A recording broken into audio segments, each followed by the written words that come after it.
फटाक खबरें सिर्फ 30 सेकंड में। डाउनलोड कीजिए तक ऐप। जो समाजवादी पार्टी के यहाँ की कोई आ रहा है, कोई भाग रहा है, किसी को ले पा रहे हैं, किसी को नहीं ले पा रहे हैं, इसलिए क्योंकि ये स्वार्थ के लिए काम कर रहे हैं, हम सेवा के लिए काम करते हैं। कि हम लोग जिसको साथ में लेते हैं वो जनहित में आता है और हम जनता के हितों के ही लिए किसी को साथ देते हैं। हमारे दरवाजे जनहित के लिए सबके लिए खुले रहते हैं। तो जो हमारे दल हैं, जो अलायंस दल हैं, उनका सम्मान होगा और जो सम्मान स्वरूप उनकी बातें हैं उसको वहां पर चर्चा के बाद उस पर निर्णय लिया जाएगा। कि जो हमारे साथ दल हैं, जो हमारा सहयोग से और हमारे साथ में जिनका अलायंस है, जो हमारे साथ आए हुए हैं, उनका स्वागत है, सम्मान है और ऐसी कोई बात नहीं है। और शीर्ष नेतृत्व तो लगातार उस पर बैठकें कर रहा है। उत्तर प्रदेश में विधानसभा चुनाव के पहले चरण के पहले बीजेपी के आगे दो चुनौतियां हैं, एक तो प्रचार और दूसरा छोटे दलों को साथ लेने की कवायद। लेकिन दोनों में बीजेपी कहां खड़ी है, हमारे साथ बात करने के लिए प्रदेश के मंत्री मोहसिन रजा हैं। सर, पहला सवाल यह है कि 23 तारीख से अमित शाह शुरुआत करने जा रहे हैं कैंपेन की। ये कैंपेन होगा कैसे, क्योंकि यूपी में तो 22 तारीख तक कोरोना का प्रतिबंध लगा हुआ और उसके बाद अगर आप करते हैं तो उसका प्रारूप क्या होगा? देखिए, इलेक्शन कमीशन ने साफ तौर पर कहा है कि अगर आप किसी भी हॉल में कोई अगर मीटिंग कर रहे हैं तो उसकी जो क्षमता है उसको आधा कर लें।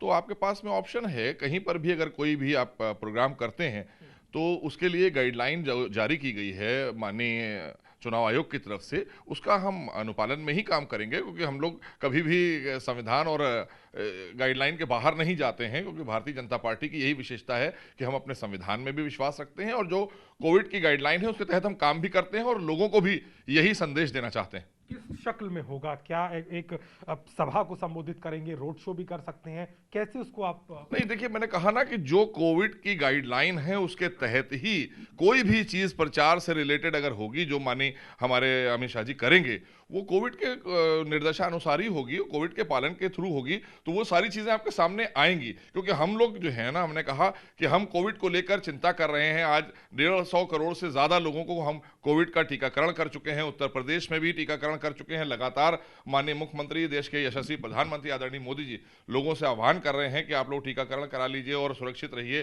ताकि अगर जरूरत ना हो तो बाहर ना निकलिए। लेकिन अभी जहां तक की बात की जाए कि जो आपने चुनाव से रिलेटेड बात की है, तो हम लोग जानते हैं, हमें पता है, हम जनहित के लिए चुनाव में जा रहे हैं। तो जनता के हितों को देखते हुए कोरोना का जो हमारा गाइडलाइन है कोविड का, उसका पालन करते हुए ही हम आगे बढ़ेंगे। विपक्ष में समाजवादी पार्टी को ईसी ने नोटिस दिया था 14 तारीख के कार्यक्रम में जो भीड़ जुटी, ऐसी स्थिति अगर आपके कार्यक्रम में होगी तो विपक्ष तो कह रहा है आप भी उसी चाल। हमारे कार्यकर्ता बहुत अनुशासित हैं, हमारे संस्कारी कार्यकर्ता हैं। सब जानते हैं कि भारतीय जनता पार्टी 18 करोड़ हमारे सदस्य हैं पूरे देश में और विश्व की सबसे बड़ी हमारी संगठन है भारतीय जनता पार्टी। और हम हमारे संस्कार के लिए हम जाने जाते हैं। तो इसलिए हमारे यहाँ इस तरह की चीज़ होने की कोई संभावना नहीं है, क्योंकि जो गाइडलाइन, जो दिशा निर्देश हमको मिलता है उसके तहत ही हम काम करते हैं। बीजेपी को सहयोग देने वाले हिस्सेदारी मोर्चा के 9 घटक दल नाराज है।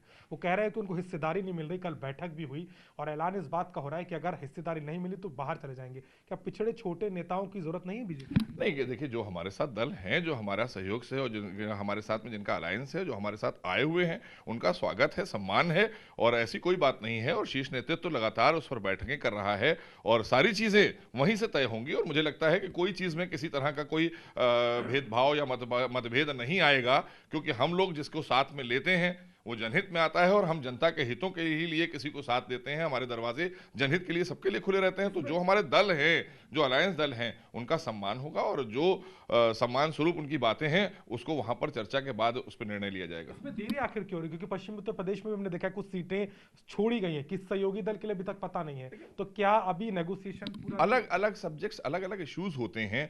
हमारे साथ जो अलायंस दल आते हैं उनके अपने अलग तरीके के चीजें होती हैं, समस्याएं होती हैं और हमारी जो हम अपनी योजना लेकर जा रहे होते हैं, तो वो सारी चीजों को बैठकर जब तक हम चर्चा नहीं करते हैं उसके निष्कर्ष पर नहीं पहुंचते हैं। तो इसलिए ऐसी कोई बात नहीं है। अभी 2 फेज के चुनाव हुए हैं, 5 फेज के चुनाव के लिए बाकायदा चर्चा हो रही है लगातार। और अभी आगे जैसे ही चीजें बढ़ेंगी वो सारी चीजें साफ हो जाएंगी। हमारे यहाँ किसी तरह का कोई ऐसा वो नहीं है कि जो इनके यहाँ हो रहा है, जो समाजवादी पार्टी के यहाँ की कोई आ रहा है, कोई भाग रहा है, किसी को ले पा रहे हैं, किसी को नहीं ले पा रहे हैं, इसलिए क्योंकि ये स्वार्थ के लिए काम कर रहे हैं, हम सेवा के लिए काम करते हैं। रामधारी बिन तो साफ कह रहे कि सिवाय अनुप्रिया पटेल और संजय निषाद के आपको दूसरे दल के दूसरे नेता दिखते ही नहीं। देखिए, ऐसा कुछ नहीं है, ऐसा कोई बात नहीं है। हमने कहा कि भारतीय जनता पार्टी बहुत बड़ा दल है और बहुत बड़ा दिल है भारतीय जनता पार्टी का। हम सबको साथ लेकर चलते हैं। साफ तौर पर बीजेपी के आगे इस समय प्रचार की शुरुआत को लेकर के कई चुनौती है, तो वहीं छोटे दल जो कि हिस्सेदारी मोर्चा के तहत बीजेपी के साथ थे, अब वो भी मुखर होकर के अपनी हिस्सेदारी की बात कर रहे हैं, जो एक बड़ी चुनौती बन के सामने आई है। लखनऊ से कैमरामैन संदीप के साथ अभिषेक मिश्रा।